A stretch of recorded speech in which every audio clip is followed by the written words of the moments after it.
Hi, this is Eric from Longbox Review at longboxreview.wordpress.com. And this is Travis from Odd Those Thoughts on YouTube. Well, Travis and I are back here today to discuss part 2 of our Marvel Now discussion. I did screw up, Travis, last time. I did not mention that while we are focusing on and speaking a lot about Marvel Now, the initiative, the capital N-O-W exclamation point now, we're also talking about those comics that we are currently reading now from Marvel, which includes the ongoing series that began before the Marvel Now initiative launched about 6 months ago. So there you go. Now I don't have to put in those interjections like I did in last episode. Yeah. Just so people know. So the reason I screwed up and didn't mention that is because I thought that those comics were rebranded as Marvel Now comics because of that red bar that we discussed last time, the red bar that's on all of the Marvel comics these days. Mm-hmm. And so I just assumed that because of that, and plus there was an interview that I either listened to or read, I can't remember which one, with Mark Waid about Daredevil and how Daredevil, what was it, 23? I think, yeah, Daredevil 23 was going to be rebranded as Marvel Now. And I even found some references online about that. And so that's where I got that idea. It's not technically correct because it doesn't say Marvel Now on those other series, but that's okay. Yeah. We're going to talk about them anyway. Cool. All right. So we talked up through the end of 2012 as far as Marvel Now comics. And so now we're going to get into the comics that began publishing in 2013, or, as I said, the ongoing series that were branded with that red bar on the comics on the covers. So I'm just choosing that point for those ongoing series to discuss them. Okay, so January 2013, we have several new comics coming out that month. And we're going to start off with, we're not going to go in alphabetical order like I kind of did last time. Sort of. No, I didn't. I didn't go alphabetical order. Never mind. I just kind of jumbled them all together.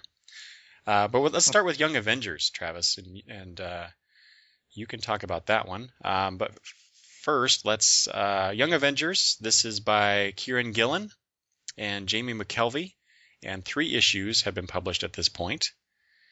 And take it away. What do you have to say about Young Avengers?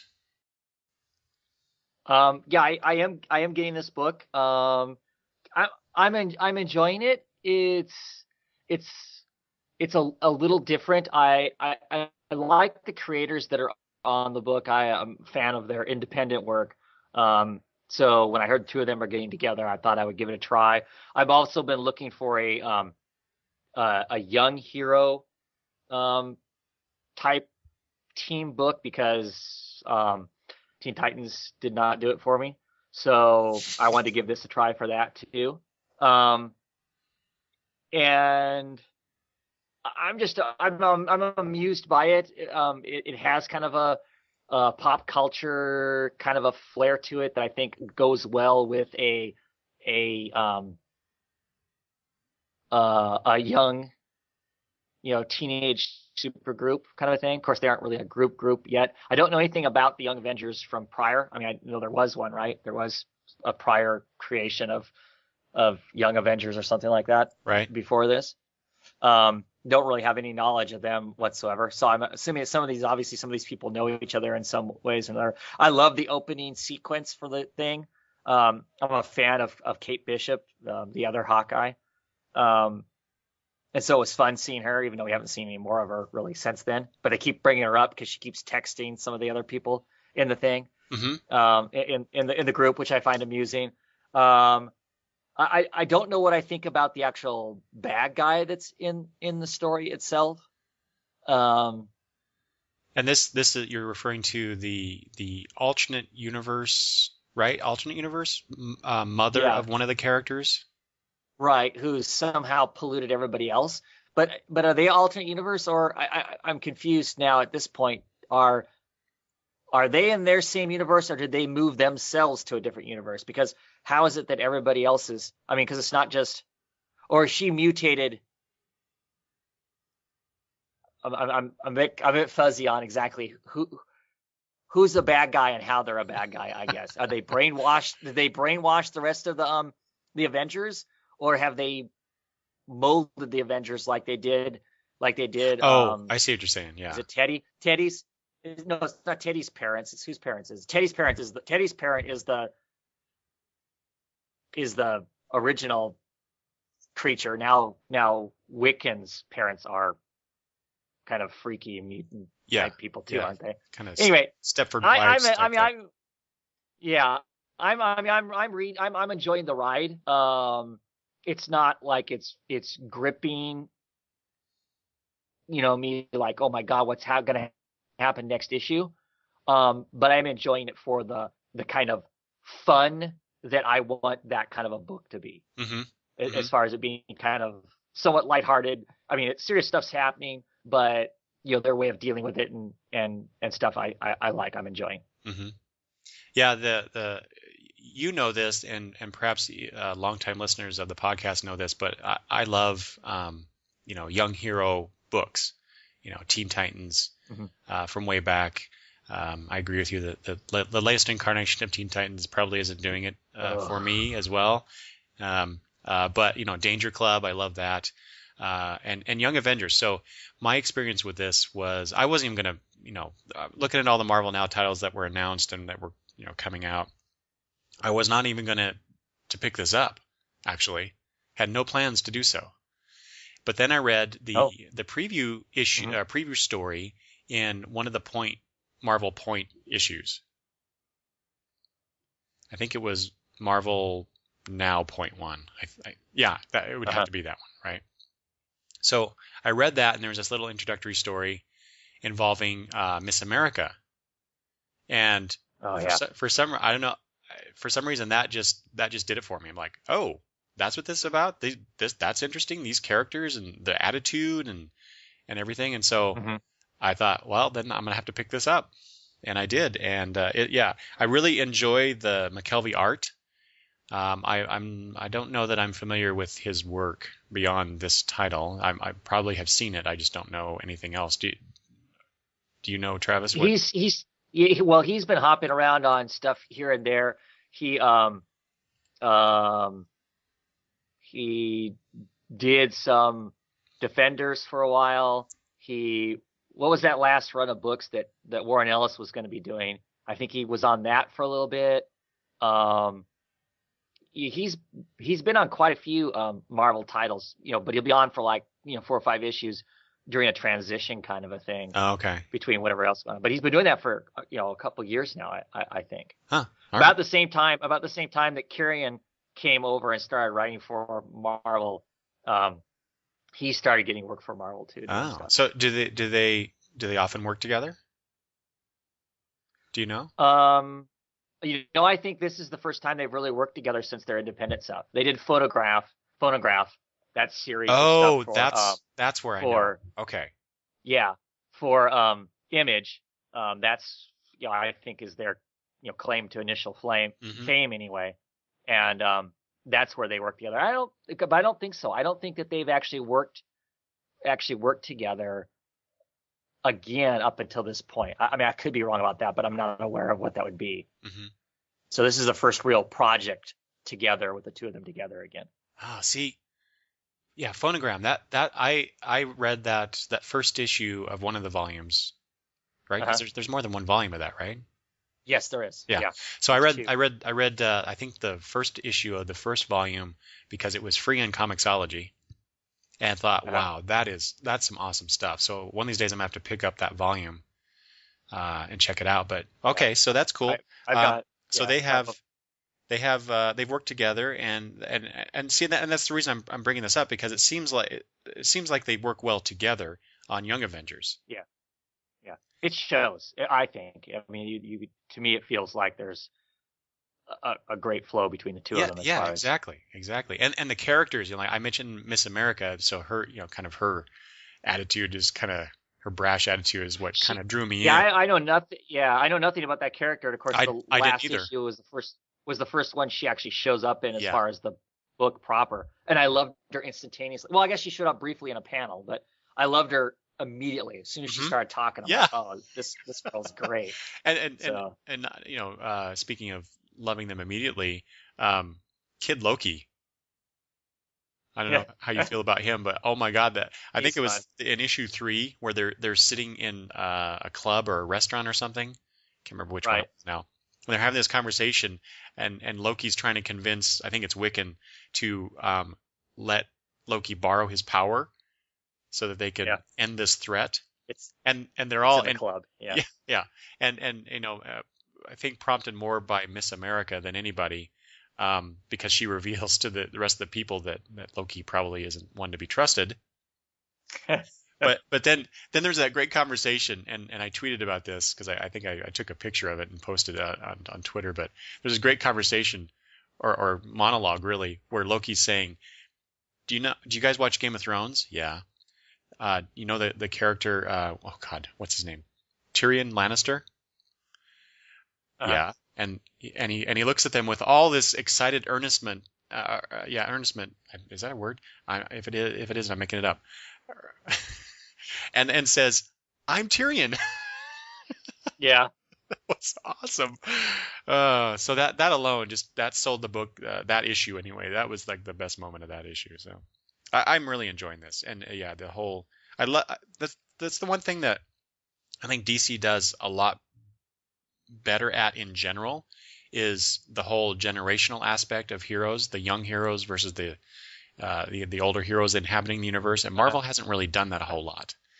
Right. And granted, like you said, these young Avengers have been around before, and like you, I knew of it kind of, but I didn't read it. Right. I don't know these characters that well, most of them. If this is an indication of what Marvel could do, say with the younger heroes, that younger generation, they're doing a good job. This at least you know, Kieran and Jamie are doing a bang up job on this title. Well, yeah. The one thing about this book that makes it great is they almost immediately have their own unique voice. Each one is separate from the other. All right. Anything else we want to say about Young Avengers? Nope. All right. So let's move on. Let's go to, let's see here, Superior Spider-Man. This is by Dan Slott, with art by Ryan Stegman for the first 3 issues, and then Giuseppe Camuncoli. For issues 4 and 5, and then Humberto Ramos on issues 6 through 8. Okay, now you don't read this one. I got issue number 1. Okay. All right. Superior Spider-Man. So I got this not because necessarily it was, the Marvel Now launch of a new Spider-Man title. It was because I read issue 700 of Amazing Spider-Man and wondered, okay, now that they've done this thing where Doc Ock now inhabits the body of Spider-Man, Peter Parker, what are they going to do? And so I thought, well, okay, I'll check out Superior Spider-Man and see what's happening there. And then you find out in that very first issue, correct me if I'm wrong, Travis, but that Peter is actually still there in his body in some sort of weird consciousness type thing going on. Ghosty, whatever. Yeah. Yes, exactly.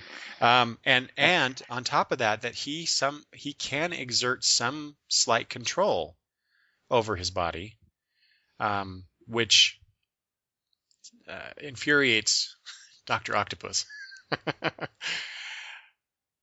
And okay, so there you go. You get that. That's basically the first issue, right, where we find that out. Mm-hmm. Yeah. Okay. Well, okay. Yep. So then 7 issues have come out since then, and in my opinion, it's been pretty much more of the same for 7 more issues. And I'm wondering, when's something going to happen besides that which we have already been shown? Now, granted, that's a little unfair because it is showing Peter Parker slash Dr. Octopus relating to all these other characters in the Spider-Man universe, and in the way that Dr. Octopus would react or say these things in such a way or whatever. So that's been kind of interesting to read. It's so bizarre. For example, so bizarre to see J. Jonah Jameson, because he's now mayor of New York. And how he kind of treats Spider-Man, the superior Spider-Man, kind of like how Commissioner Gordon treated Batman, like back in the 60s, or 50. Was it the 50s? What they did, 50s and 60s, I think, where Batman was essentially a deputy of the police department. Right. And so, yeah, the Mayor Jameson is basically getting Spider-Man to go off and like, here, Spider-Man, go take care of Cardiac, go take care of this and all this stuff. It's so bizarre just to see Jameson praising and interacting with Spider-Man in the way that he is. So that that's interesting. The whole bit with Peter and Mary Jane, basically Dr. Octopus is like, Parker, how could you have screwed this up with this beautiful woman? And so he's trying to come on to Mary Jane again after they've separated for a while, I guess.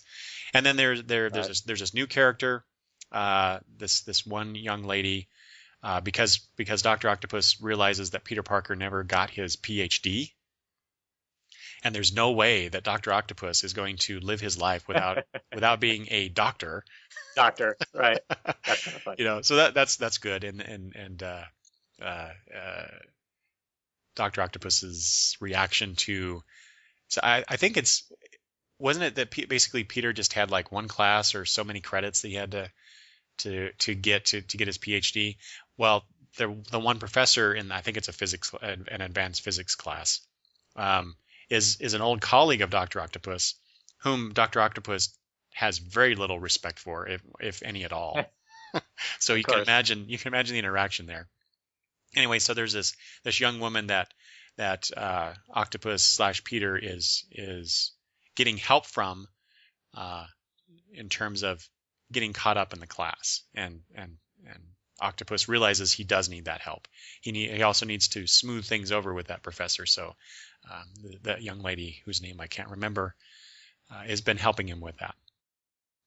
So those things have been interesting. What's not interesting is the continual repetition of Dr. Octopus behaving badly as Spider-Man, and Peter exerting some control on occasion, and Dr. Octopus going, why is this happening?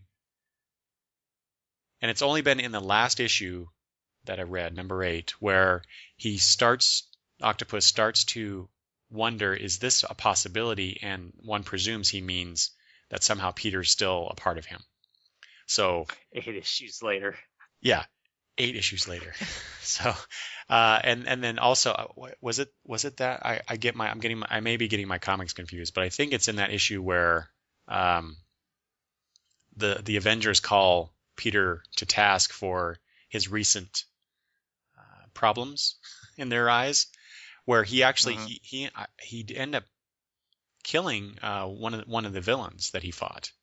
And the mayor, Mayor Jameson was all for that. And so, the Avengers are like, okay, you know what? You're not acting right. We're going to sit you down and we're going to examine you and run a bunch of tests on you to make sure that, you are who you are and there's not some weird thing going on. Which makes a whole lot of sense in the superhero world, right? Sure. Because people it definitely does. People's bodies get taken over all the time. They get replaced by Skrulls.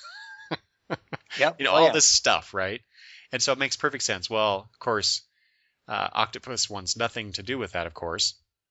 Ends up throwing Captain America across the room, and then all the other Avengers are there basically to take him down. I'm like, okay, well, that's going to be interesting. I can't imagine, though, that the Avengers can't take down Spider-Man, regardless of who's in the body. But there you go. That's what's going on in Amazing Spider-Man. If you can. No, not Amazing Spider-Man. Sorry, did I say that? Ooh, Superior Spider-Man. Yes, you did. Thank you. There you go. Superior Spider-Man. See, all those years. How many years has it been? When did Amazing Spider-Man come out? 62? Anyway. So as you can probably glean from our comments, it's just taken so long to get to something plot-wise that's moving forward. And I'm not sure where they're going with this. I don't, how everyone assumes that eventually Peter will take over his body again. I'm kind of impressed. Yeah, I'm kind of impressed though with Marvel for hanging on this long with this. So but what I'm guessing here is that maybe after the first year, that's when things will start to change. We'll see. I actually am disappointed. On the flip side, I'm kind of disappointed that it was revealed in that first issue of Superior Spider-Man that Peter was still around. I kind of wish they would have played that up later in the run. See, I think that would have been more of a bombshell. That's why I quit. That's why I didn't get past issue 1 with it. I mean, as soon as they showed Park at the end of it, I was like, I'm done, because this isn't. I mean, it really made it feel temporary to show that right away.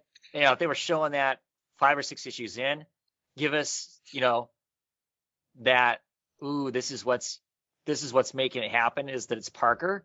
That would be, I think, would have been a much cooler reveal than in the first issue. Mm-hmm. In the first issue, it almost felt like they had to reveal in the first issue just to assure people that really Parker's not really gone, so it's going to be all okay. Yeah. So you have as opposed to really. What was that? Go ahead.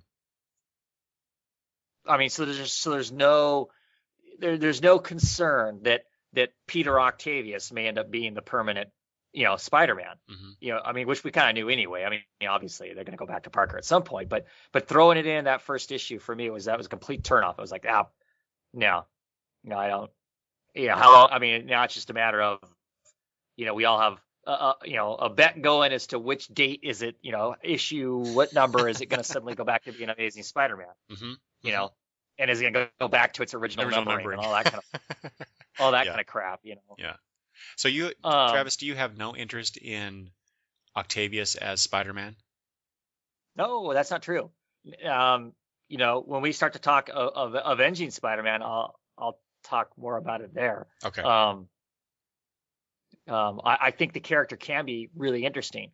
What bits and pieces, now I read issue 1, and then I decided I wasn't going to pick it up, but I have read a few issues of it since then, and I continue to not have an interest in it, in Superior Spider-Man. And the story that's being told there, I don't really have that much of an interest in, other than the occasional chuckle of, with Dr. Octavius in Parker's body, with things like him insisting that he needs to get the doctoral and stuff like that, is amusing. But that's not enough to warrant me wanting to buy, a $4 comic book that comes out, twice a week, or every 2 months, or twice a month, or whatever it is that it comes out. Don't have an interest in that. Mm-hmm. But there's potential for there to be a really interesting story there. I just don't think it's being told. So is that what do you think that is? Is it Slott's writing? Is it the premise, or? It's not the premise. I mean, the idea of Dr. Octavius taking over Parker's body, like I said, could be an interesting story. I don't. It's not exploring what I would like to see explored, I guess. And I don't know. I don't know if it's the plot and it's just not what Dan Slott wants to write, or if it's actually Dan Slott's writing and he can't express across to me as a reader the stuff that I'm interested in. Mm-hmm. That the writer in Avenging Spider-Man, Yost, has hit on some things, has hit on some nerves for me that make the idea of it interesting. Okay. Yost creates a dilemma in that book that I find interesting that's not addressed at all in the main title. Mm-hmm. Or at least I haven't seen it addressed. So, but we'll talk more about that when we get to Avenging Spider-Man. Otherwise, I won't have anything to talk about when we get to Avenging Spider-Man. Let's just roll right into that one. Let's go to Avenging Spider-Man. So this started with the red bar branding. with issue 16 by Chris Yost and Paco Medina. And I didn't do my homework, and I don't know. Was it 16 or was it like 15.9 or whatever the heck it was? The point issue, perhaps. You're right. Because remember, the point issue is the first place we actually see Peter Octavius. Is actually the first place we see him at. It actually gets released before. That's right. You're right. Which made it a huge collector issue, and everybody was going crazy trying to buy the damn thing. Yeah, because 700 came out, and then 15.1 of Avenging Spider-Man, and then 16 was when they put. I think that's when they put the red bar on it. But you're right. 15.1 is the first time that we get Octavius, known as Octavius, in Spider-Man's body, in 15.1. Right. So, okay. Right. So go ahead. And what I like about the version of that character is Yost seems to want to play, that's the writer, he seems to want to play with the idea of what does that really mean to, one of the things that came out in it was Octavius's realization that despite him feeling that he is the superior person to Peter Parker, obviously, because he's bested Parker, he possesses Parker's body, he's going to go on and live the rest of his life, and Parker's dead as far as he's concerned.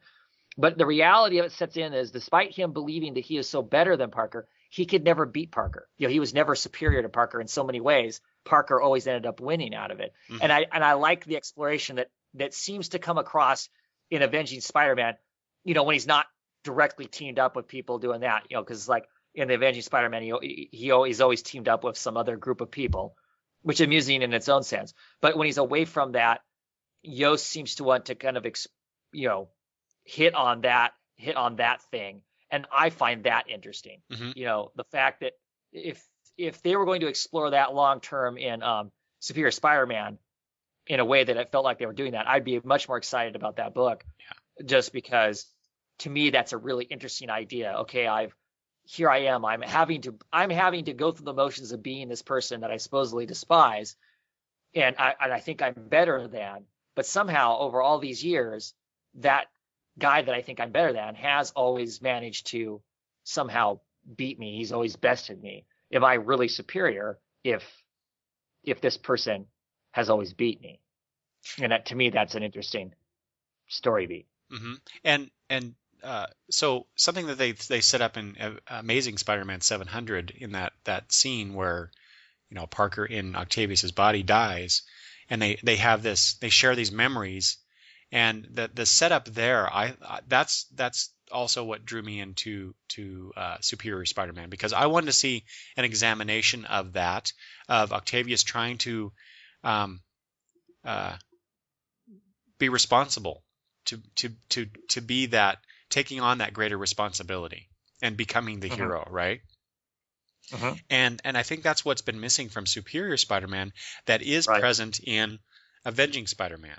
Because Yost and I don't think Yost has done all of the issues up to this point, but the creative teams on that book, I think have explored that concept better than in Superior Spider-Man.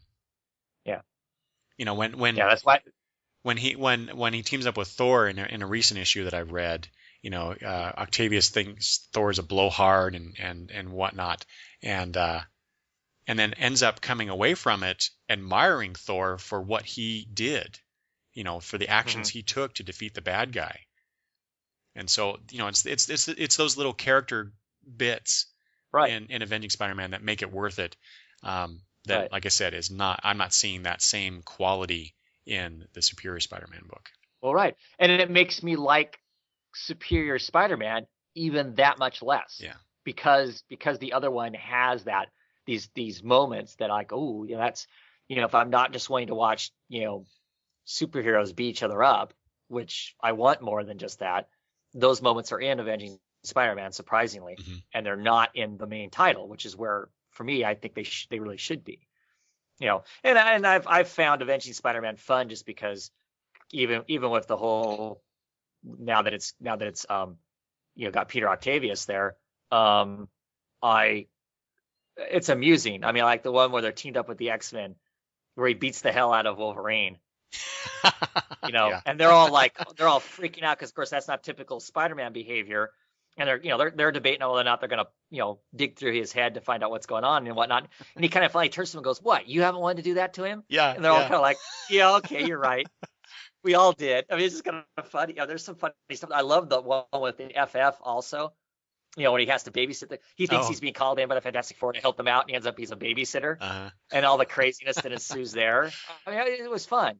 Plus, there are these little moments tucked in along the side that give us this kind of richer character to go along with the fun moments of the team up. So, yeah. So Travis, will you, because Avenging Spider-Man is ending and they're replacing it with Superior Spider-Man Team Up, are you going to be picking that up?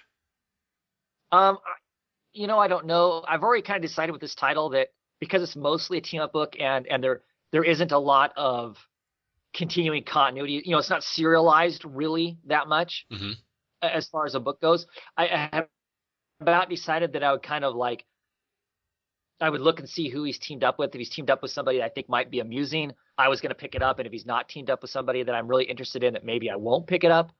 So I don't know. Now that it's changed again, I don't know if I'm going to, I think I'm going to continue to go with the same, buying habit of if it's somebody I'm interested in teaming up with, I'll get it. If it's not, I'm not going to. Mm-hmm.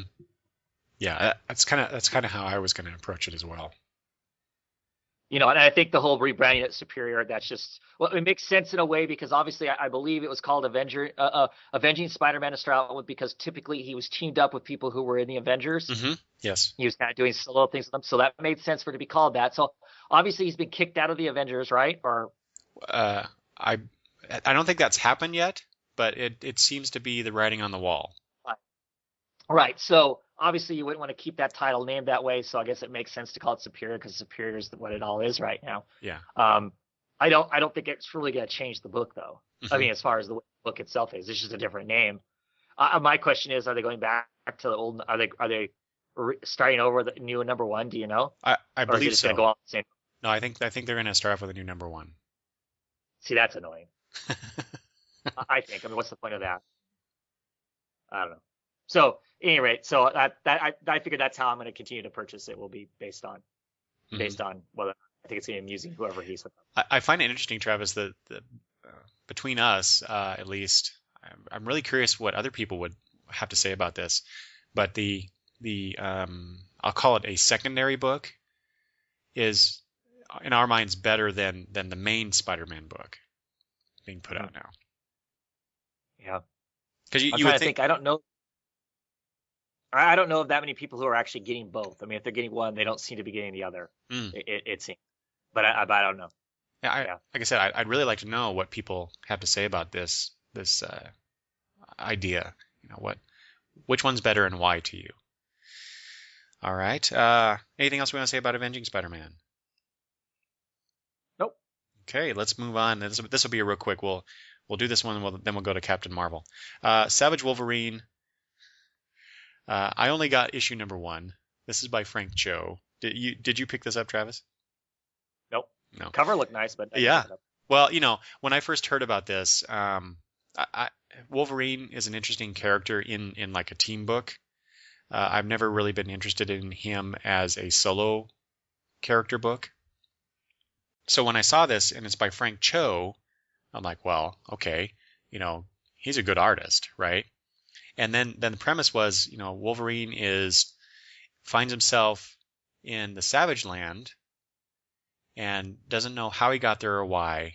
And so basically, the kind of the joke that was running around the internet was Frank Cho's doing Wolverine and dinosaurs, because Frank Cho seems to have this thing for drawing dinosaurs, right? Well, and then also you have oh gosh, what's her name? Who's the woman that is in the Savage Land? Is it? I keep forgetting what her name is. I want to say She-Ra. It might be. I keep asking. I have to keep asking people because I keep forgetting what it is. Yeah.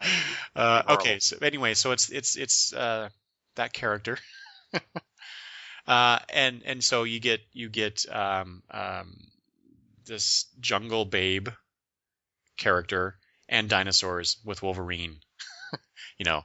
So I had no interest in this whatsoever. None whatsoever. Other than, like I said, Frank Cho's drawing it. I'd kind of like to see it at the very least, because I do like Frank Cho's work. Mm-hmm. But I didn't pick it up. I ignored it.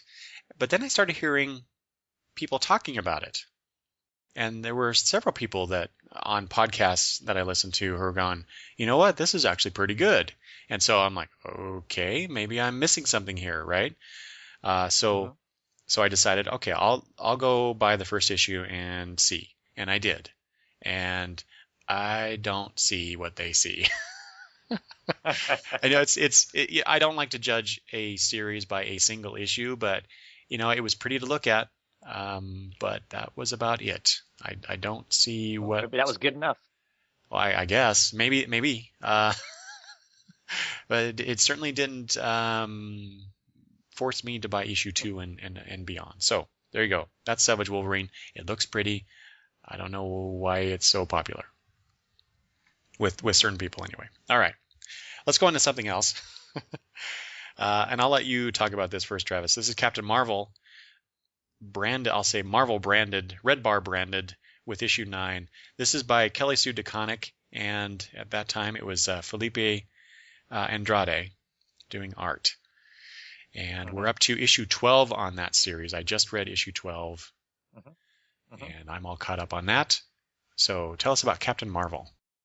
I'm really liking this series now. I've been getting it since issue 1. It falls under the category of, Marvel's going to attempt to try and run a decent female superhero book, so I'm going to give it a shot. And to tell you the truth, I thought the first, 4 or 5 issues of it were pretty rough and pretty shaky as far as what my interest was in the book. And then Carol Danvers started striking a chord with me. I liked her attitude and stuff, just kind of her smart aleckness in the face of danger kind of amuses me. And then we started this new storyline where she has a tumor that's keeping her from flying, and not keeping her from flying. She shouldn't fly because the tumor gets worse and she drops into consciousness and horrible things like that. Which I have found it really interesting. I've really been enjoying the book here as of late. I even actually like the art that's currently out, and a lot of people don't. They aren't fans of the style, the kind of odd style art that's in the book right now. I'm actually really enjoying that too. I actually like it better than the Dexter Cho. I like Dexter Cho's. Dexter Cho, is that right? I don't think that's right. Is that who was on it to start out with? That's not right. Is it Dexter I can't Soy? remember his name. Soy, thank you. Is that what it is?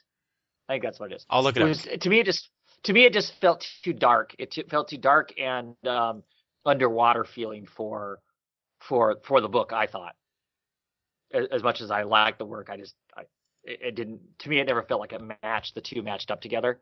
Whereas the art that's on it now, I think, matches up with the voice of the book. But I just been really liking the whole her dealing with her life and what does it mean for her to not be able to fly, and we've got this, either a group of people or a person that's slowly kind of messing with her, knowing that she has this problem. But I'm not doing a very good job of describing the book or why I like it, but I do. I'm a bit concerned about where the book's going forward, because we're now going to come into a crossover with Avengers Assemble, which I have no interest in and do not want to pick up those books. So we'll see how this lasts for me, because I have no intentions of buying the crossover. And so can I get enough out of the book with it being a crossing over? And do you have any idea how many issues that's crossing over? I did, but I don't remember now. Yeah. I think it's only a few. Yeah. So we'll see if I can survive that. Well, and the reason I don't know specifically is because I've decided to drop the book after issue 12. So when I saw, and I'll get to other reasons why, but when I saw that they were going to do that crossover, I decided this is a good breaking off point. Yeah. But so unlike you, I have not. Well, let me back up.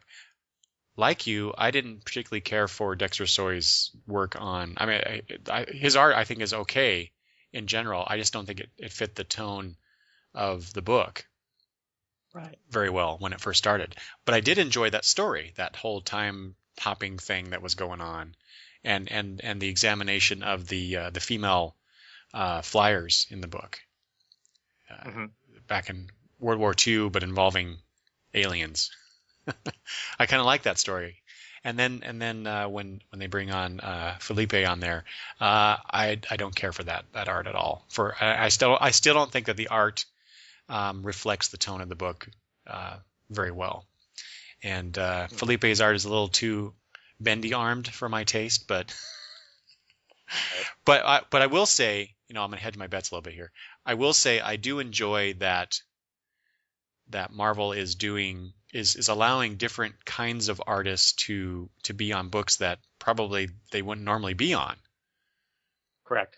Right. So I do appreciate that. It just, my personal taste does not mesh with that art. So. And this whole, I have to disagree with you again. This latest story arc with her not being able to fly, I'm bored. I'm not liking that at all. It's just like, okay, so what? Let's move on to something else now. And they did in issue 12. They're finally moving that forward, but then it goes right into that tie-in with Avengers Assemble. Right, which feels like to me that's gonna railroad the story that we've been getting up to this point. I mean, what we've been building up to is now gonna get thrown off. Unless this person that's in the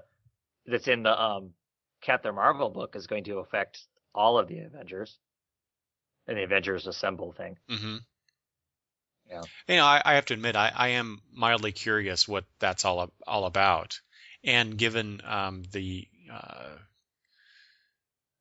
reveal, I guess, because there's that scene in issue 12 where the two doctors are conferring, and right, and the one the time, yeah. What's going on there in her brain, and who's doing what to her and why and all that. I do find that interesting. I'm curious. It wasn't enough to keep me going after issue 12. And like we talked about last episode, I am looking to drop some books because I'm getting way too many comics. I gotta cut back on my comic spending a bit, and this was one. Unfortunately, and I say that because I find myself drawn towards female-oriented books a lot, and I'm always wanting to try, and support those books so that they get the numbers up and all that.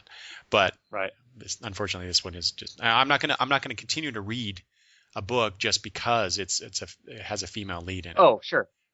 If it's not entertaining me enough to spend that $3 or $4. I think this is a $2.99 book, isn't it? It is. It's a $2.99 book. Yeah. So unfortunately, that one had to go. All right. What's next? Oh, next one. Here we go. This is the big one. This is probably one of my very favorites of the whole Marvel line. New Avengers. This is by Jonathan Hickman and Steve Epting. They're up to issue 4 on this. You're not reading this, are you, Travis? No. Or is this one like we talked about last time? You talked about getting Avengers in trade. Were you planning on getting New Avengers in trade as well? Yeah. Right. Oh my God, Travis, you should not even do that. You should just go find issues 1 through 4 and read it now. It's that good. I love this book. That good, huh?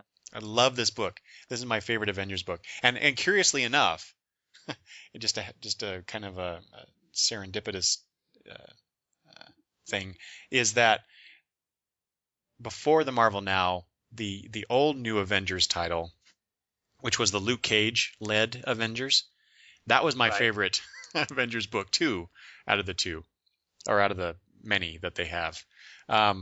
So it's just funny how different creative team, different focus, different characters, and yet, New Avengers as the title is my favorite. So anyway, New Avengers. Oh my God, Jonathan Hickman is just firing in all cylinders with this one. Where we talked about before the last episode on Avengers, that title that he's also writing.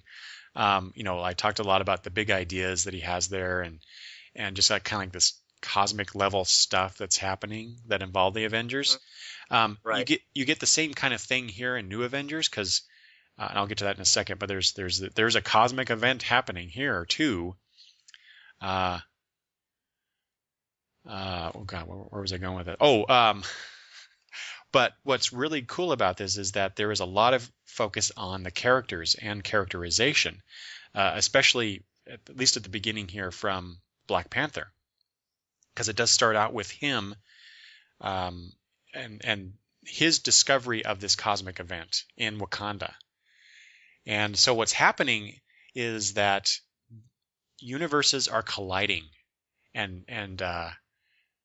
Earth 616, this will happen to the Marvel universe if this group of Avengers that are gathered don't stop it.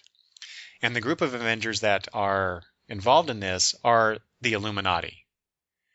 And that's I know of the Illuminati in the Marvel universe. I didn't read that series. I think it was a limited series. I could be wrong about that. But who we're talking about here are Black Bolt, Namor, Reed Richards, Iron Man, Captain America, Doctor Strange, and Black Panther. And who's missing from this cadre is Professor X. And so as I found out, Black Panther was originally invited to become a part of the Illuminati, and he refused. He didn't think that was basically that what this group of individuals were doing was wrong and would end up badly. Mm-hmm. And but so flash forward now, and we're with this incursion they keep referring to it as. Black Panther has decided that he needs this group of people to help figure out what to do, how to stop it, and make the difficult decisions that he foresees they need to make in order to do this.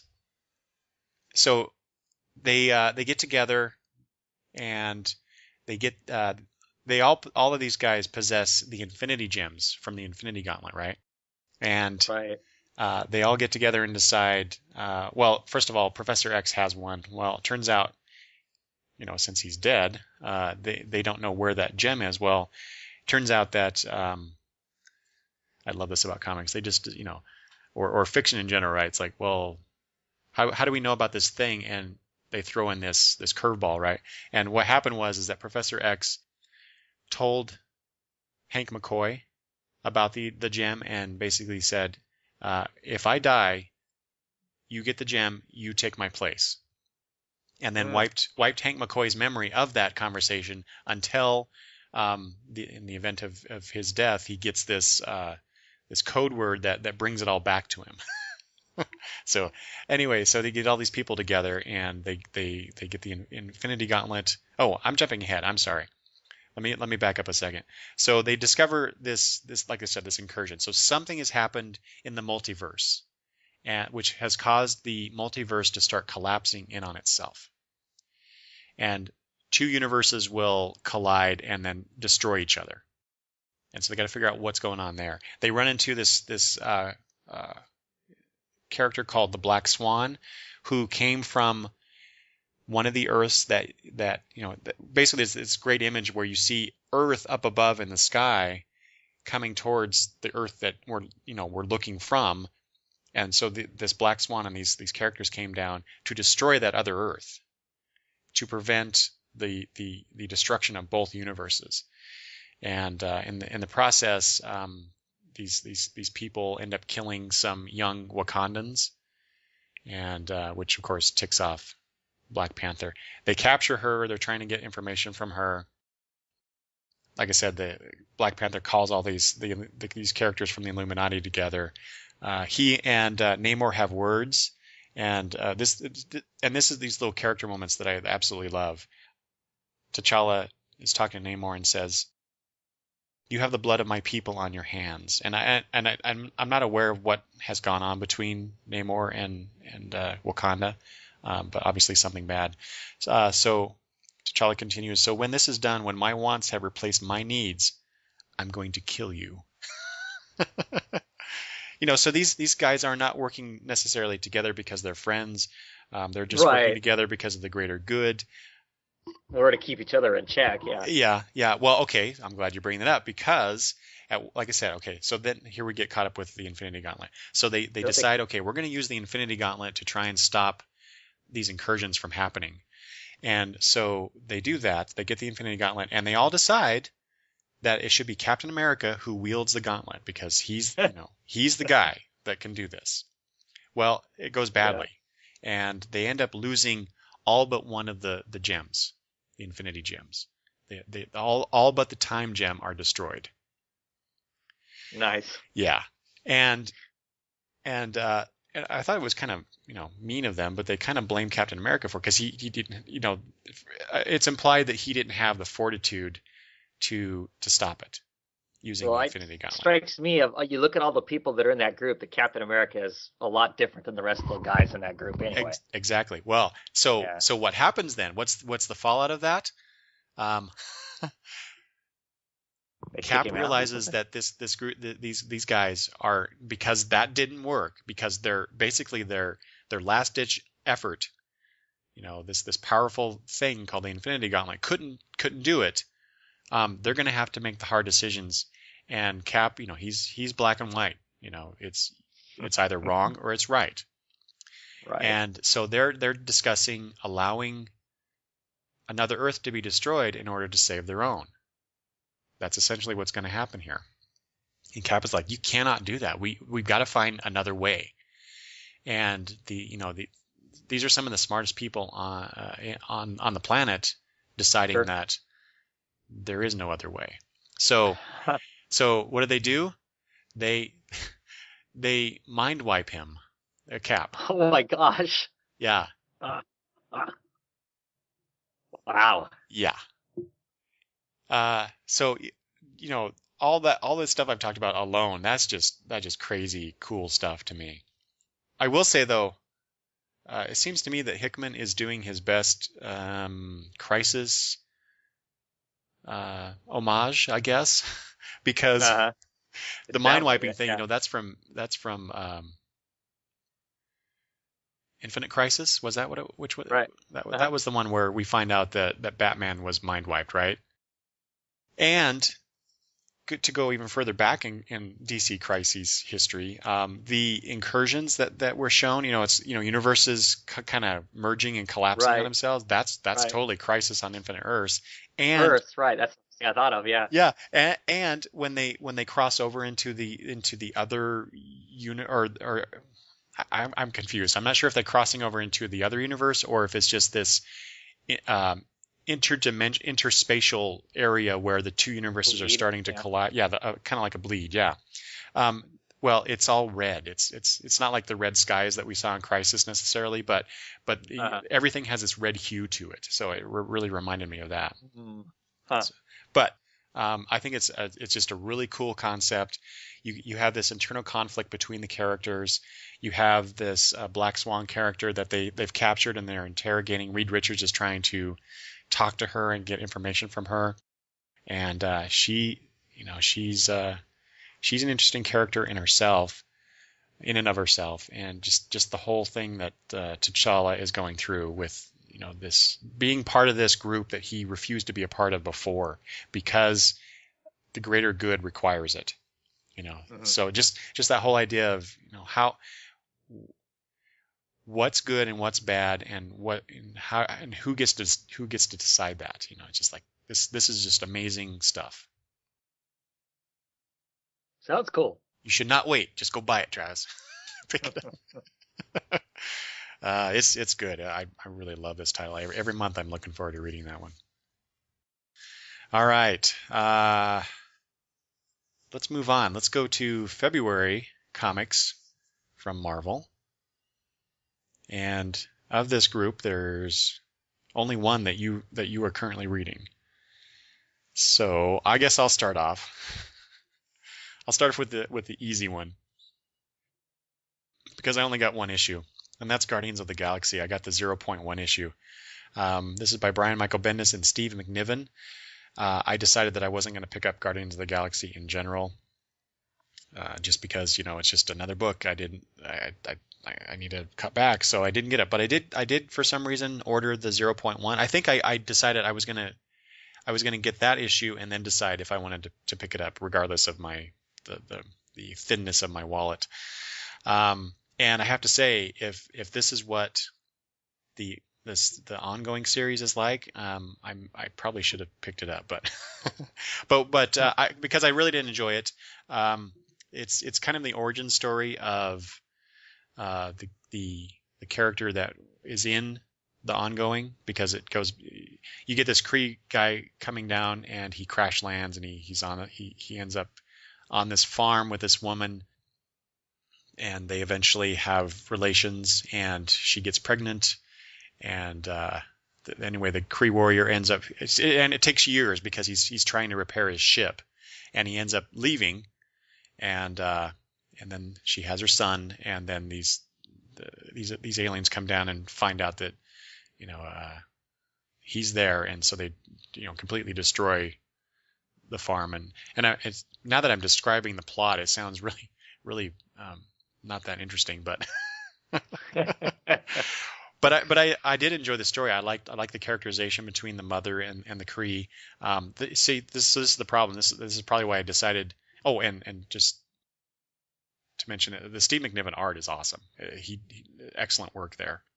But I like those two characters in this this prequel story, this origin story, I guess. But right, I have no attachment to this kid who grows up to become the character in the main book. So there you go.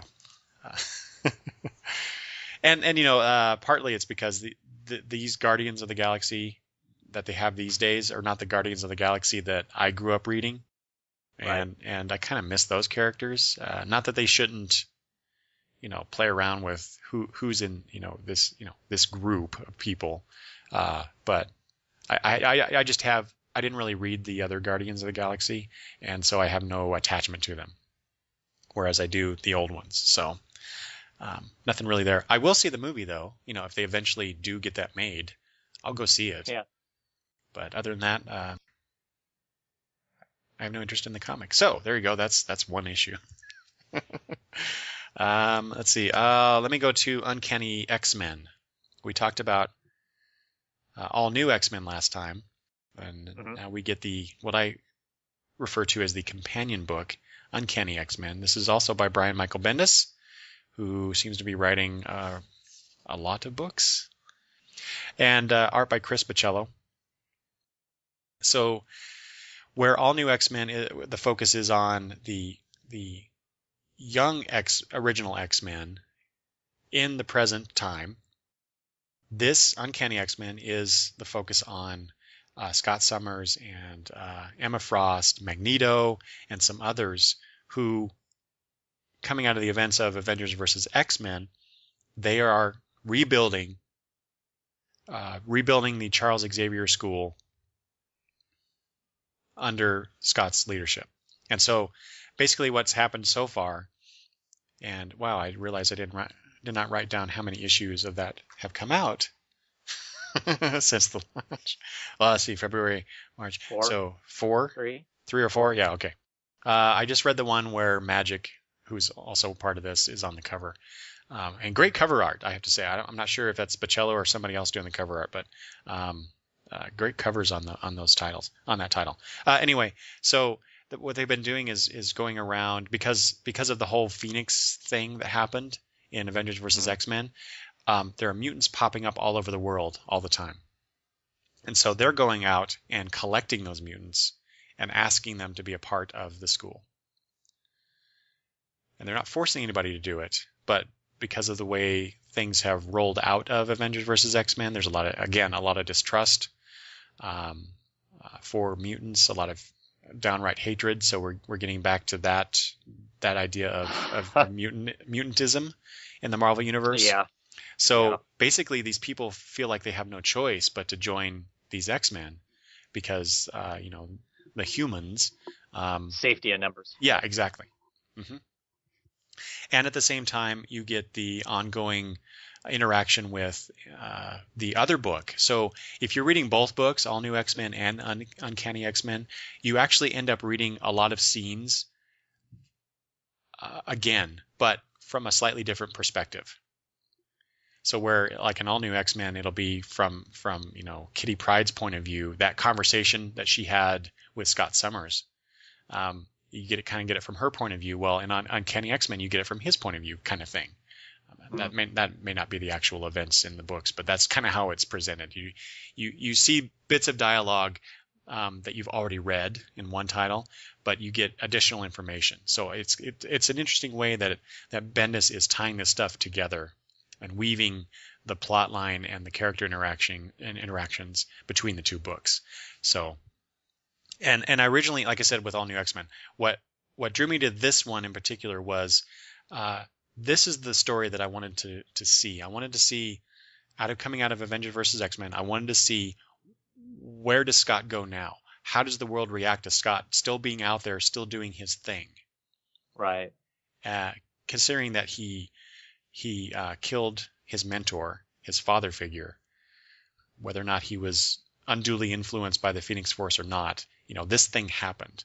And now he's trying to rebuild the school in Professor X's name, and everybody else is kind of, all the other X-Men before, not all of them, but some of the X-Men are going, you're effing crazy, dude. You should stop what you're doing. You're making things worse, and all this stuff. And then there's this whole plot line. I think it was in issue 2, where somebody was informing on Scott and the Uncanny X-Men, and it turned out to be Magneto. And then in the next issue, Magneto comes clean and says, "Yeah, I did that, and here's why." Now they think that I'm helping, so he's double agenting, but he's of course he's on Scott's side. So we'll see how that plays out. And then there's Emma Frost, who, her powers are all screwed up, and she resents Scott, but she's still with him. They're not together like they were like an Astonishing X-Men from several years ago. They were together. They were a couple, and now they're not. But they're still working together, and I'm interested to see where that goes. And then the whole power play between Magneto and Scott. And then there's this thing coming up with Magic that because she's basically, I think she's one of the more powerful of the mutants in that group, because Scott's powers are all screwed up, Magneto's powers are all screwed up, Emma's powers are all screwed up, but Magic seems to be working just fine, except in this latest issue something's going on, and so we'll see where that goes. But like I said, I consider this the companion piece to the other book, which I think is kind of weird, but considering this is called Uncanny X-Men. But there you go. I like it. The Chris Bachalo art is really good. I think that's all I have to say about that. So, do you want to read this too, Travis? So basically, to read, I'll have to read both of them. Then I'll have to pick up both trades. Oh no, no, I don't think so. Despite the fact that like I said, things are kind of repeated in a slightly different way or interwoven. I don't think you need to read both titles to get enough of the story that you know what's going on. Yeah, you could read one or the other. I would recommend you read All New X-Men over Uncanny X-Men. Okay. and like because of that, because I have a preference for one over the other. If Brian Michael Bendis doesn't deliver on what I think, or not what I think should happen, but what interested me about Scott Summers' involvement in this whole thing, if that isn't explored more, then I probably won't be getting that title much longer. All right, so let's go on to a book you do read, and that is Fearless Defenders. And I read this too, but I'll let you talk about this one. Let's see, we're up to issue 3, I think, and this is by Colin Bunn and Will Sliney on art. So this is Marvel's other female-centric book, and we not only get one character, but we get several. So go ahead, Travis. Right. So it seems to be the basic premise is, once the book gets going, that there's this ancient Asgardian threat that is raising its ugly head, and we find out that I didn't read. There was a fearless Defenders book before this, I believe, that came out of the whole Fear itself. It was just called Fearless. Event. Was it just Fearless? Okay. Yeah. And I know there's some stuff in there, and I don't know if that stuff ties into this storyline directly, but I guess Valkyrie was supposed to be this entire time she's been wandering around planet Earth and whatnot. She's supposed to have been collecting new Valkyrie to sign up with her to potentially deal with this threat, or that's my understanding of what we've been told of the plot so far. And she really hasn't done a very good job of doing that, it seems, for whatever the reasons are. And but this threat has raised its ugly head, and now suddenly the people she has around her have been enlisted to help her fight these Doom Maidens, I believe is what they're called. Mm-hmm. They're like undead, seemingly undead Valkyrie. But she's teamed up with, what's her name? Misty Knight, is that her name? Yeah. Right? Misty Knight and Daniel Moonstar is going to be in it. Right. She was snatched up because Daniel Moonstar, way back in the old history of Marvel, right? At one point she was a Valkyrie. Yeah. And then there's this new character whose name I don't remember, but she's a researcher. She's well versed in Valkyrie mythology. Asgardian lore and whatnot. Yeah, Asgardian. Yeah, there you go. That's a better way to put it. and she has the hots for Valkyrie. Right. They've locked lips at least once. Yeah. Yeah, and then of course the new character that's just come on board. What is she called? What's Warrior Woman? Is that her name? Oh yeah, Marvel Universe's version of the Queen of the Amazons, Hippolyta. Yeah, Wonder Woman's mom, right? Yeah, Warrior Woman. I really enjoyed that whole Amazon versus Valkyrie, that rivalry between the two groups. Right, whose weapons are better and who's yeah, that whole thing was fun. It's been a fun comic. I mean, I've really enjoyed it. I mean, it's been kind of I mean, you got this, plot, this thing that's happening to keep the story moving forward and whatnot, but the interactions between the four ladies have been a lot of fun. I mean, the latest issues with the researcher, who obviously is just a normal lady, other than she has this, as much knowledge as what I would assume a normal human being would have of Asgard and all that stuff. She's wearing a Viking helmet and is storming along because she's been enlisted to become, a honorary Valkyrie. Is kind of, I don't know. It's fun. It's an amusing story. I don't know how excited I am by the art in the book. There are times the art doesn't feel consistent. And I haven't been able to completely put my finger on exactly what it is about it that I'm not like super excited by. It's serviceable for the story, but I don't get excited by the art. Mm-hmm.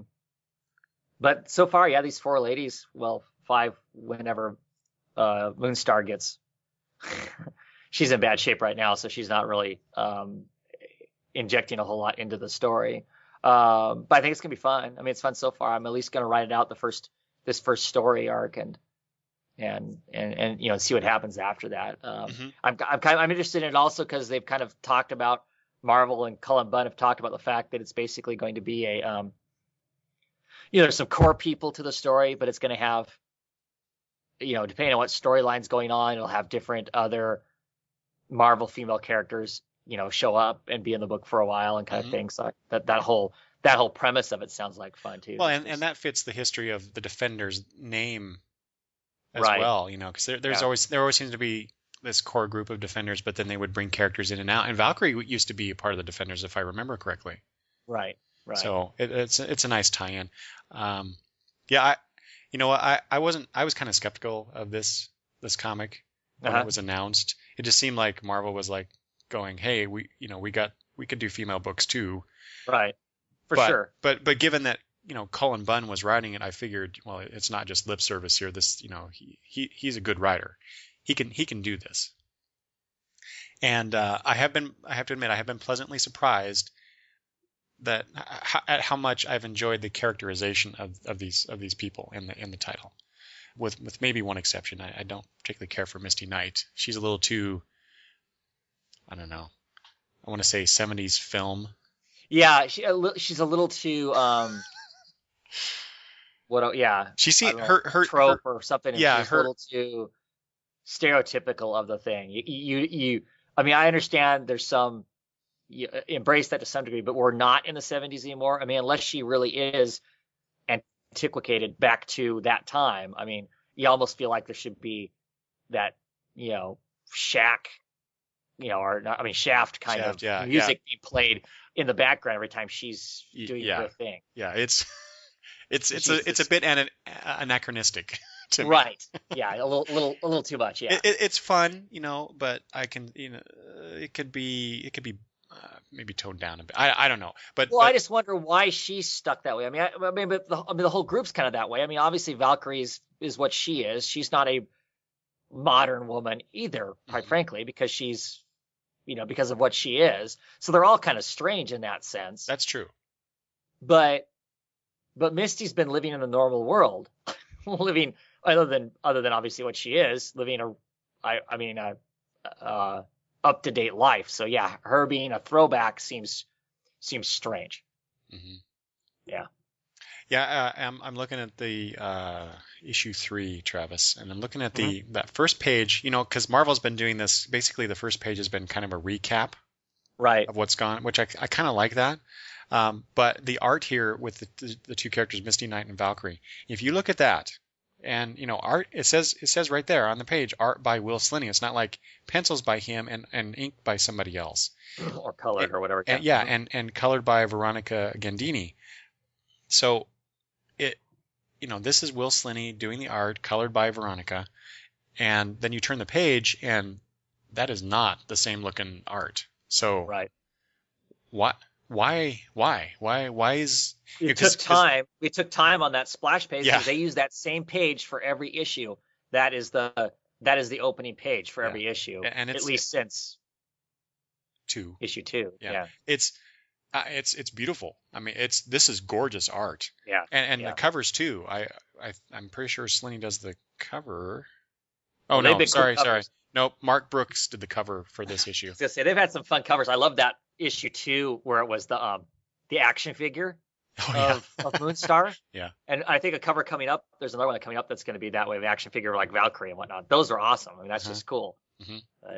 But yeah, that issue 1 splash page art, and compare it to the rest of it, it doesn't. I would look at that and go, that's not the same artist. Yeah. So I agree with you there. But yeah, the story has been interesting. It's getting better and better. Valkyrie has never been a character that I've cared for in any incarnation. She's just kind of there. Yeah, I don't have an opinion one way or the other. Yeah, but I'm really starting to like her.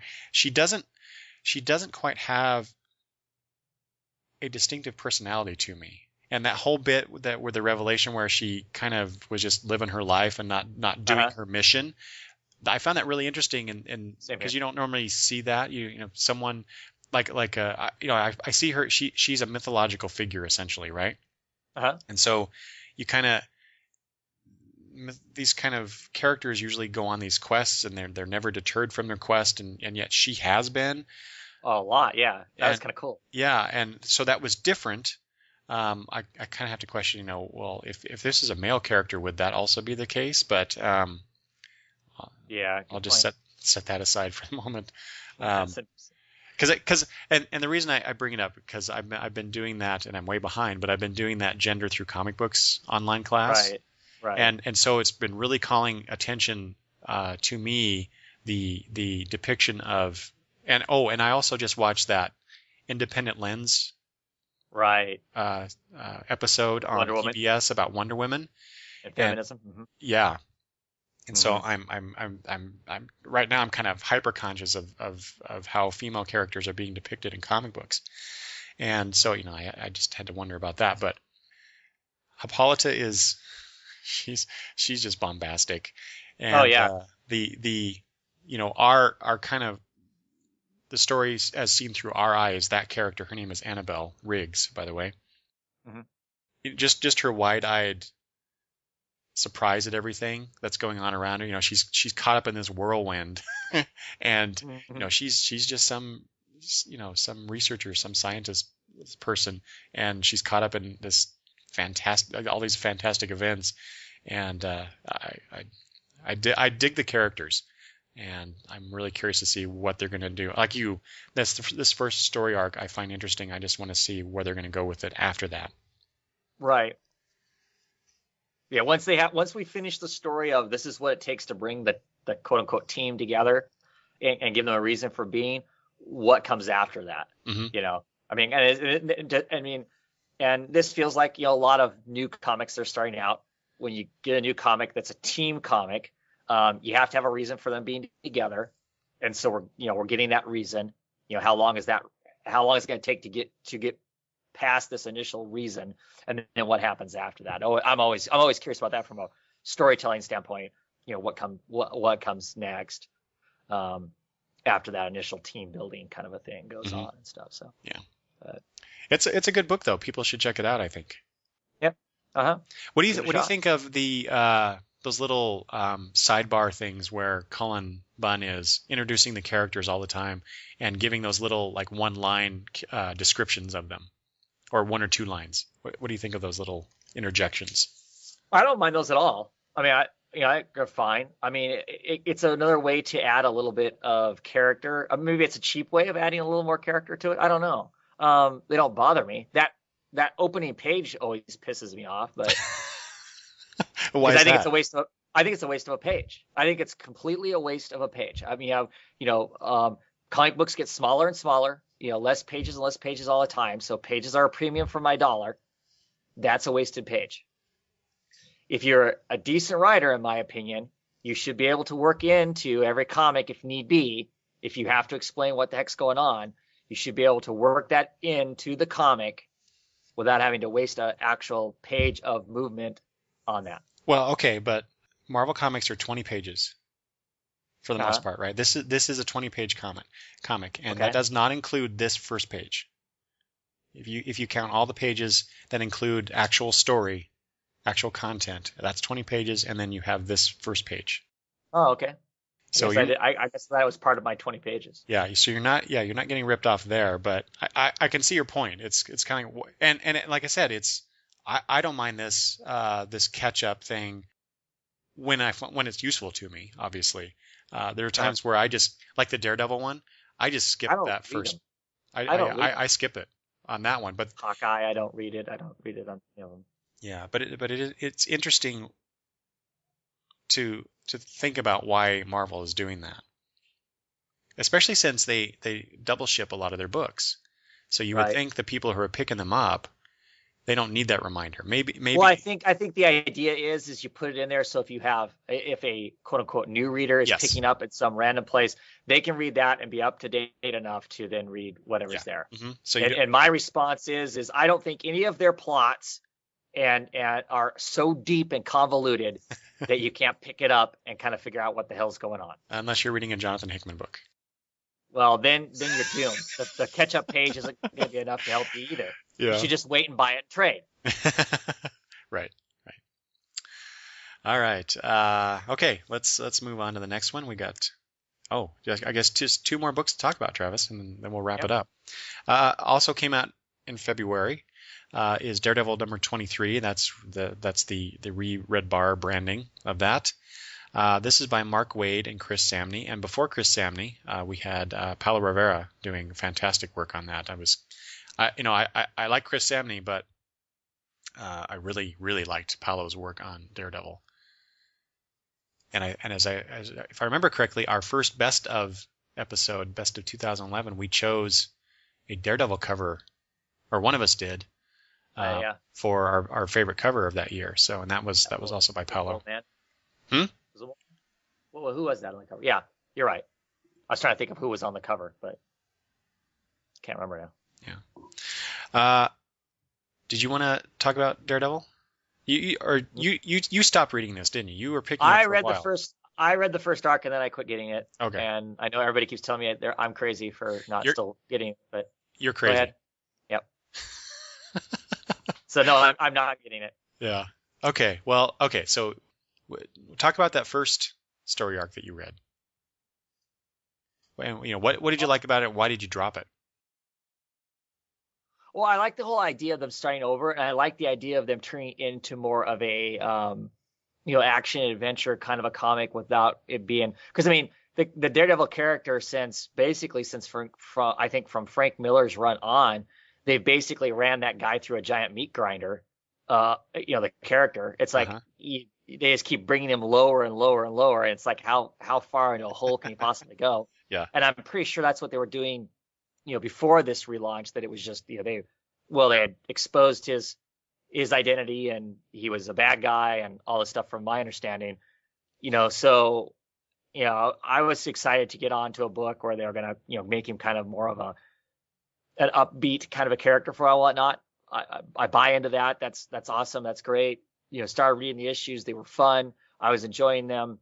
I just didn't like the way the first big story arc ended. It had, after the whole seriousness of it was done, they're like in a bar and he's talking with Foggy and he makes some sort of kind of flippant comment about the situation, and they kind of slap each other on the back and laugh it off. And there's something about that bit of humor around it that just made me went, oh, this is bullshit. And I decided I'm done. I'm not going to keep getting the book because that moment felt like it took the value out of what came before it. Oh. The good moments. And I was just like, if it's going to end that way, that's how they're going to end the situations that they have, is kind of this, slap each other on the knee, yuck thing. I'm like, no, I'm not going to. If that's the interpretation of this new, brighter, happier Daredevil book, that wasn't going to be for me. Wow. So, I don't remember that specific scene that you're referring to, but that's not my impression at all of this book. Right. And that's what I've gotten from people, since then, going forward with some of the stories that are being told and stuff in it, that's not the case. But that's how that book hit me. And it hit me that way. That issue, it was 6 or whatever issue it was, the ending of it at the time hit me enough that way that it irritated me. It landed for me the same way. Me and you had this conversation before about how I don't like Joss Whedon's sense of humor. Mm-hmm. And as soon as he injects his sense of humor in there, it crushes the what do I want to call it? The feel of what's going on. It breaks the impact of it. Yeah. And for me, it's like, and it breaks it in a way that I don't find funny. I just find it dumb. And that's what that did for me. And it was just kind of, I maybe I'd go back and read it now and I'd have a different opinion of it, but it felt enough that way for me. That was like, I don't need to spend money on this. I went and found something else to do. All right. Well, so now you can talk about how awesome it is. It is awesome. I know. Well, that's what everybody says. Obviously, it gets Eisner nominations and all kinds of good stuff. So, right? Yeah. Wow. What can I say? It's just the emotional roller coaster ride that Matt's on, and now especially with what's going on with Foggy, and you may not have heard this, Travis, but he's dying. He has cancer. Yeah, and just the two of them, their relationship and what's going on between them is there's some good emotional content there. Two best friends, two best male friends, and the fact that Matt's Daredevil and having to go off and do his Daredevil thing. Actually, there was a scene in a recent issue where he's basically sitting in the hospital room with Foggy, as he's getting his treatments, and that's all he's doing. Mm-hmm. Just that alone kind of pulls on me when. Well, I've had family members who have died of cancer, so I have that connection to it. So, but that's just me, and uh, the what's going on right now, kind of the storyline that's happening, superhero likewise, is somebody's trying to create another Daredevil. And they're even going to the degree of recreating. Somehow they know how Matt got his abilities, and they're the accident, and they're recreating it in every detail, except it's all manufactured. They got these quote unquote volunteers to do it, and they have a guy pretending to be a blind man crossing the street, and they have the chemicals coming on the truck, and they get splashed, and I think most of them have died, but apparently there's one who didn't. And so the latest issue that I just read, so there might be spoilers for people out there who haven't read it yet, but I'm sure they have. It's been a couple weeks now, I think. But Matt has a fight with this guy, and he's pulling out all the stops, and he's even going to the point of limiting his own ability to fight, because he knows this guy has a radar sense just like he does. And so all the things that cause Matt problems when he's fighting, he's actually creating those situations so that this other guy will be hindered. Except, and the difference, of course, is that Matt has had years of experience dealing with it, right? Well, cool. Turns out this is the twist ending of this. That would work, except for the guy isn't blind. Isn't blind? Oh, crap. See it shoot up all the streamers and stuff to mess with the radar, and it's like, okay. Exactly. And so it ends basically with this guy. This guy could have killed Matt. He doesn't, of course, but he's only the hired gun, essentially. Somebody else is out to destroy Matt Murdock, and has gone to these lengths to create another Daredevil-like character to do so, or to help do so. So it's just, that setup alone is like, wow, we're going somewhere now. It's going to be a fun ride. But just in general, the characterization of Mark Waid of these characters, especially Matt, has just been phenomenal from the very beginning. Scenes in bars with backslapping notwithstanding, Travis.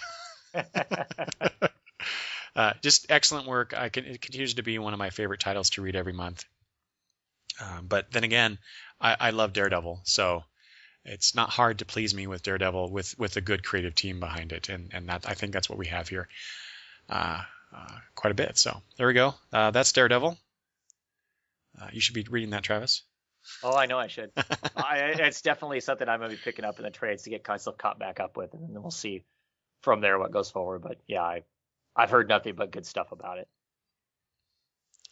All right, the final title I have here to talk about, it'll be a short conversation, as only 2 issues have come out, is Wolverine. That came out in March this year. Wolverine, up to 2 issues. This is by Paul Cornell and Alan Davis. And so when I saw that announcement, Travis, I actually tweeted Paul Cornell and said, Paul Cornell and Alan Davis on a book? I'm buying it. Yeah. I love Alan Davis art. I always have. It's always nice to see him do stuff. And Paul Cornell, with his run on Demon Knights for DC, and he also did the Saucer Country series that just ended, with the implication that I kind of gleaned from some articles about that was, since he was moving on to other projects and other companies, that perhaps DC didn't want to continue that series. I don't know. I think that's just idle speculation, but who knows? The sales were not good on Saucer Country. That's what I figured too. But he did talk about I think some tweets that since I follow him, I think he said that was coming, to an independent publisher. Yeah, they're working on trying to figure out how to continue to. Yeah. So anyway, there you go. Paul Cornell drew me in. Alan Davis drew me in, and like I said earlier, Wolverine has never been a character that I have been interested in, as a solo book. But I'm willing to give these creators a chance to sell me on it. And I have to say, I'm not liking it. And in fact, after this first storyline ends with issue number 4, I'm dropping the book. And so issue number 1 opens up with Wolverine in I think it's a mall or something, a bank or a mall, or can you imagine Logan going to a mall? That's just a weird thing to me, but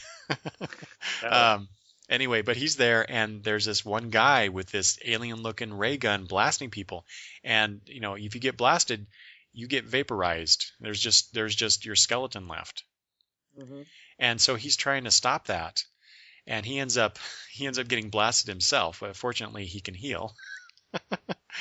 There's this kind of gruesome image that Alan Davis drew of Wolverine, bits of Wolverine regenerating. You see his forearm is just bones, right? Sure.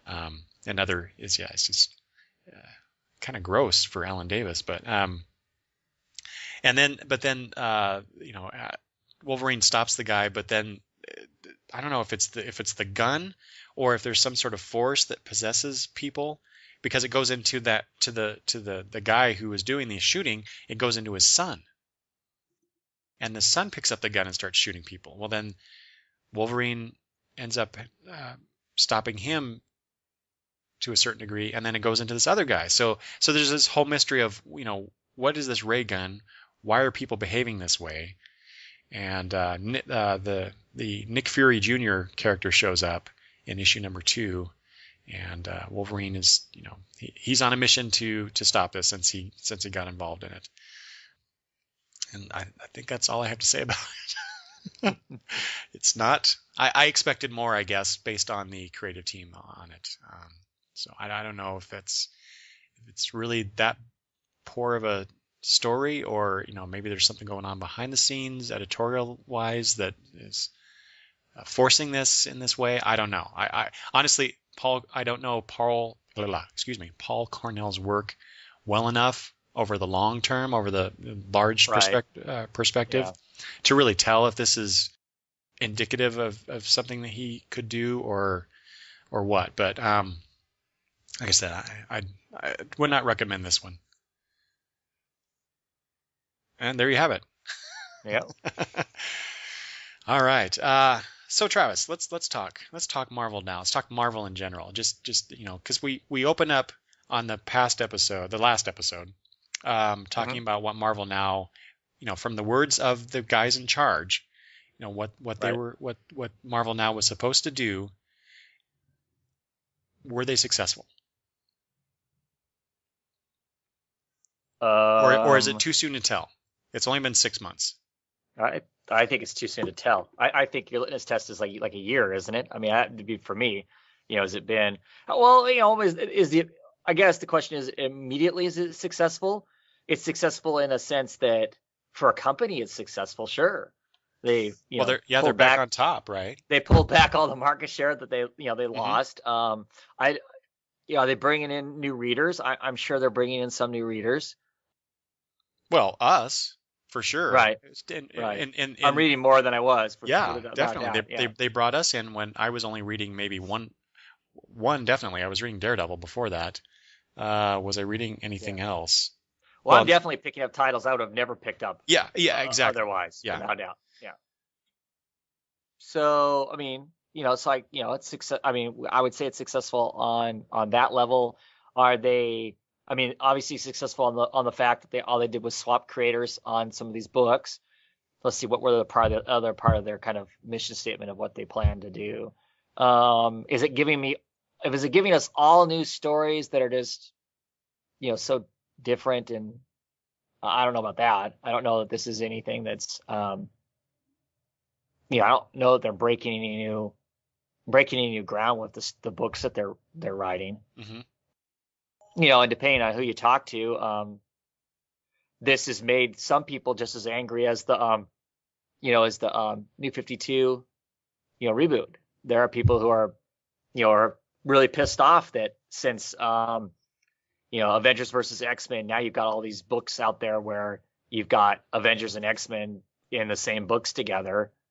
and they don't think that that's how it should be because it's never been that way. So What? and yeah, That's and ridiculous. are moving away from the books because they're not what they used to be. So well, I don't know. It's not any more ridiculous than hating DC. I don't think for deciding to start over with all their stuff. Yeah. But But just so because chocolate and peanut butter shouldn't be together, then to dumb it down to that.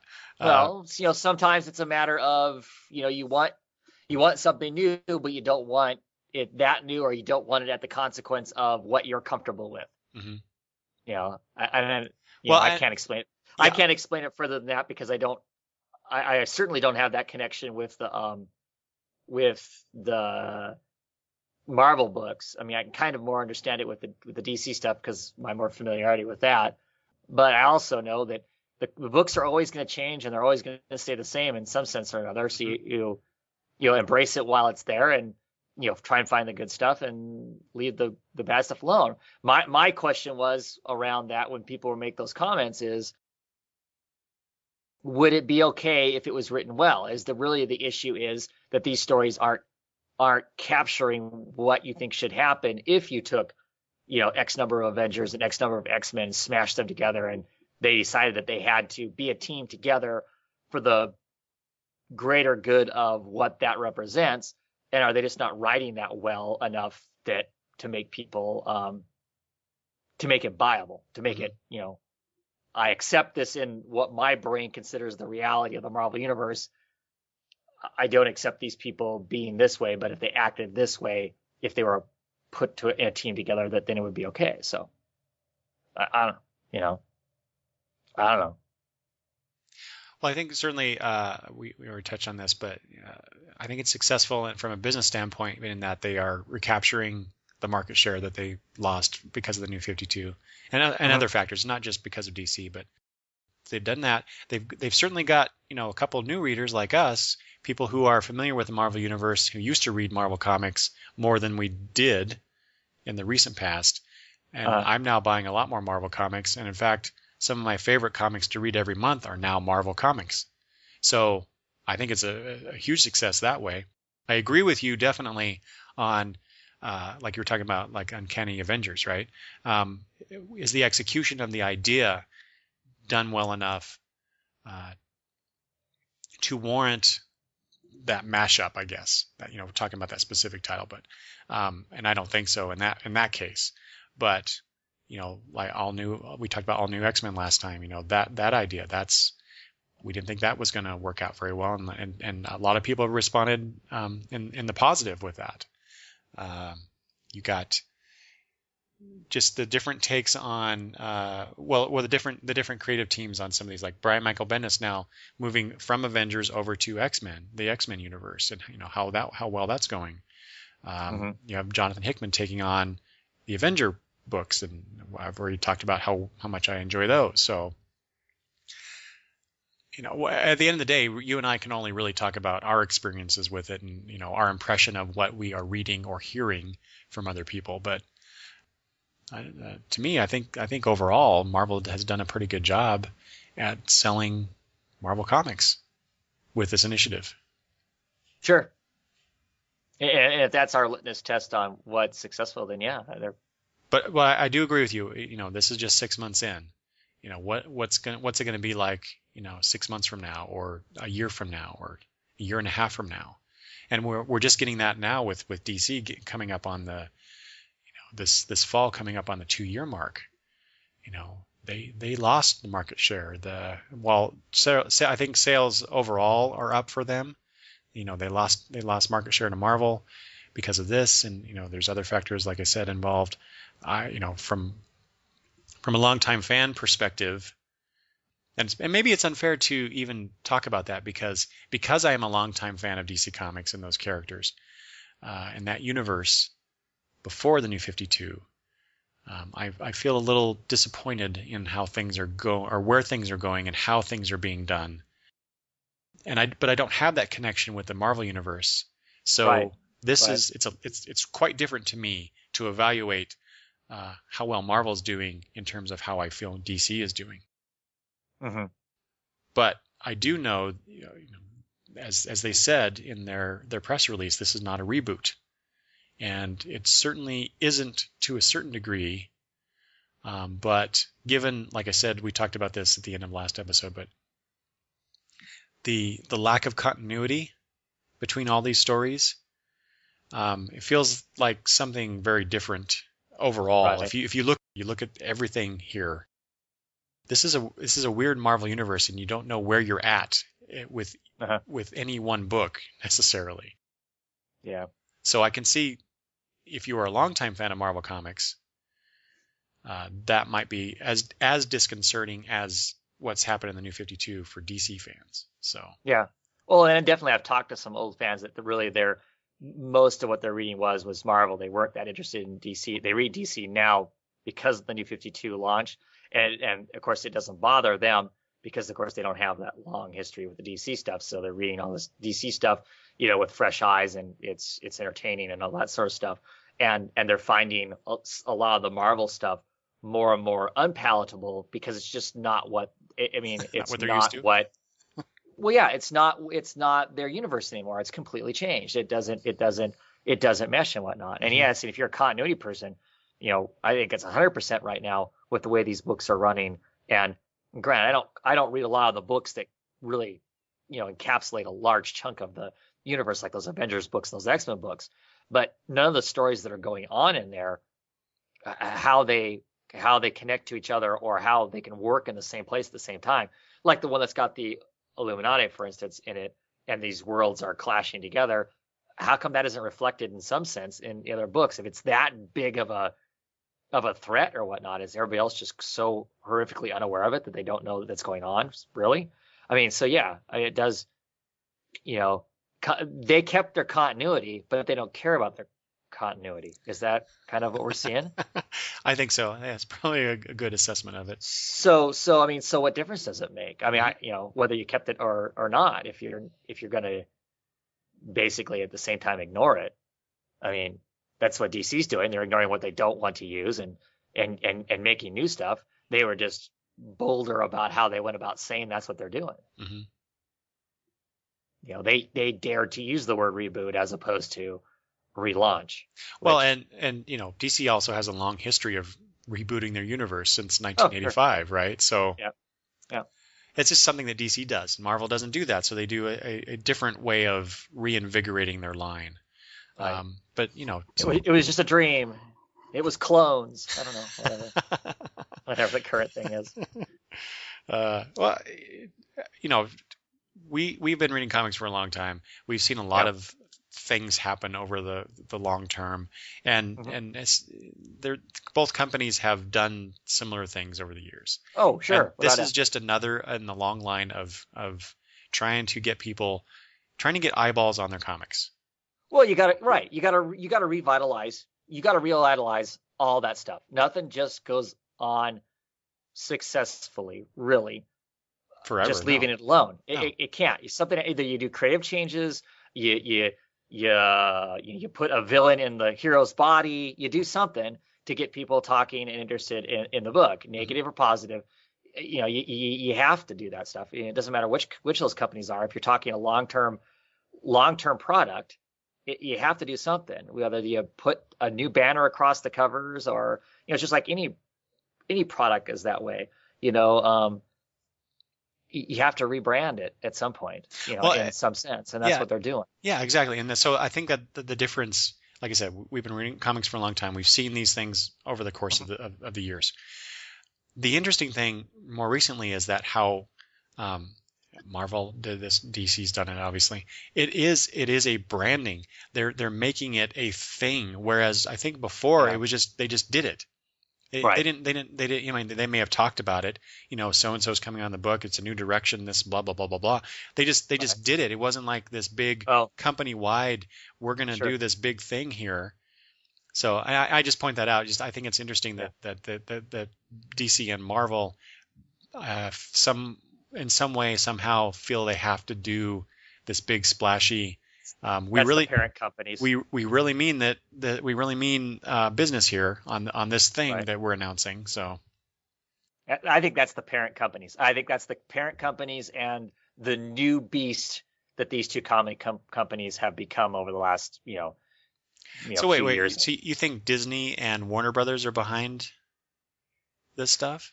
Not directly, but yes, I know those companies have to be going. How can we make these things we own? How can we make them generate more money? And so they're using tactics and sales strategies that are more akin to those parent companies. Mm. Are they not? I mean, I think they I can are. see that. Yeah. So where you're right, whereas before it was just, it was what was going on or whatever. Now if making that excitement seems to make people excited, and with this, this multimedia stuff we have going on, you can more introduce something in a way to make it seem exciting, even though it's stuff that's been done in comics all the time.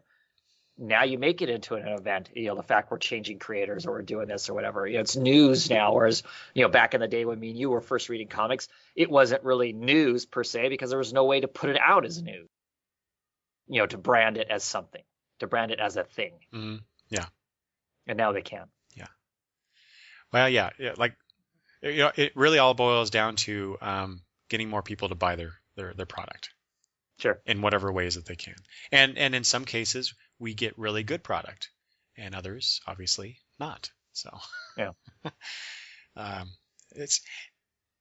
They constantly have to. I think that both companies and all comic companies, anybody who's publishing any comics, I think they constantly have to reinvent things in order to get noticed, in order to get people to put their dollar down, or several dollars down, for their product. So.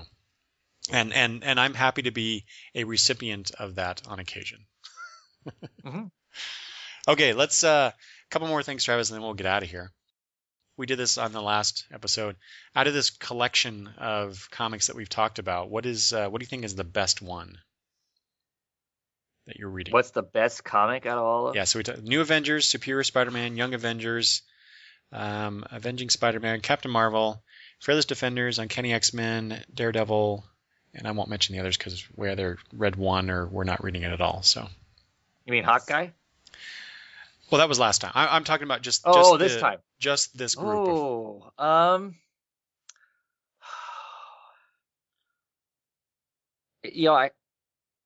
kind of hate to say it, but I'm really liking Captain America. I just read the latest issue, and since we did the last podcast, I've read the latest issue, and it added another crinkle to everything that to me is really interesting.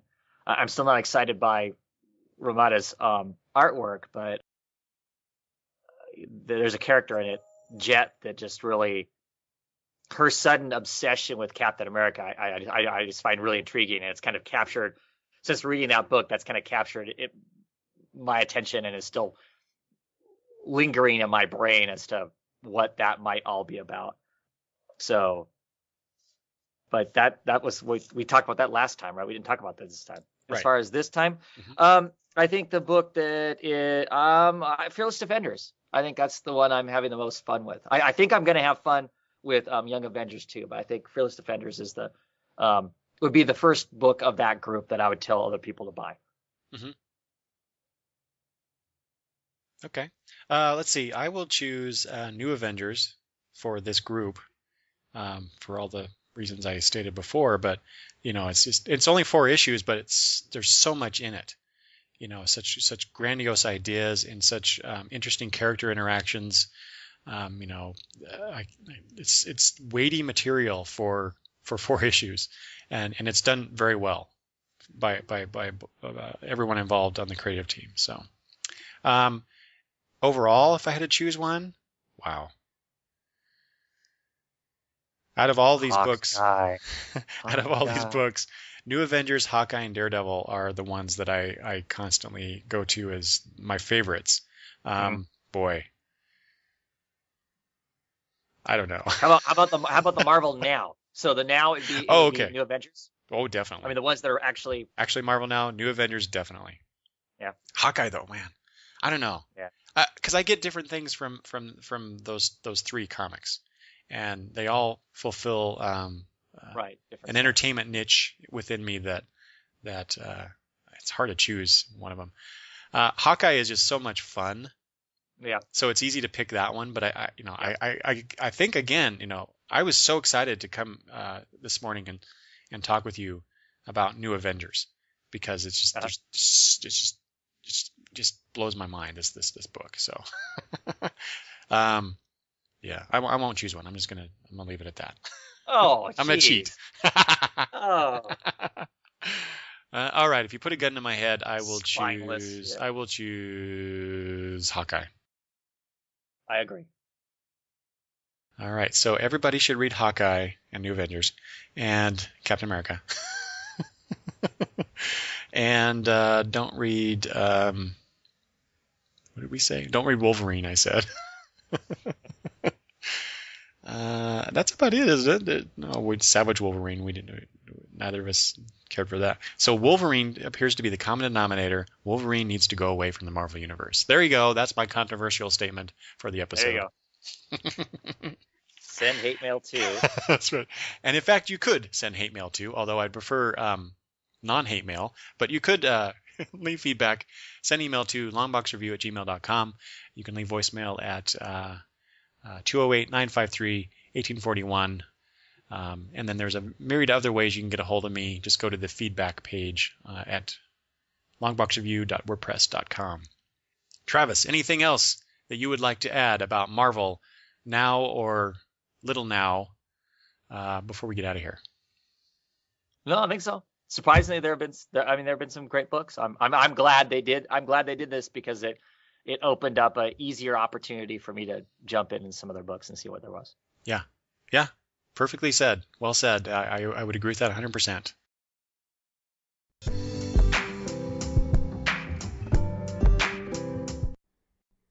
And now it's time for the mea culpa portion of the show.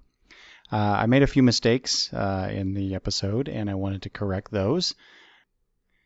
Let's see. First up, when I was referring to or talking about Savage Wolverine, I referred to the woman in the title as She-Ra, and I knew that didn't sound right when I first said it. But I couldn't think of who it was at the time, so I just kept going. Of course, it's not She-Ra. It is Shanna. Number 2, talking about New Avengers and the similarities to some DC work.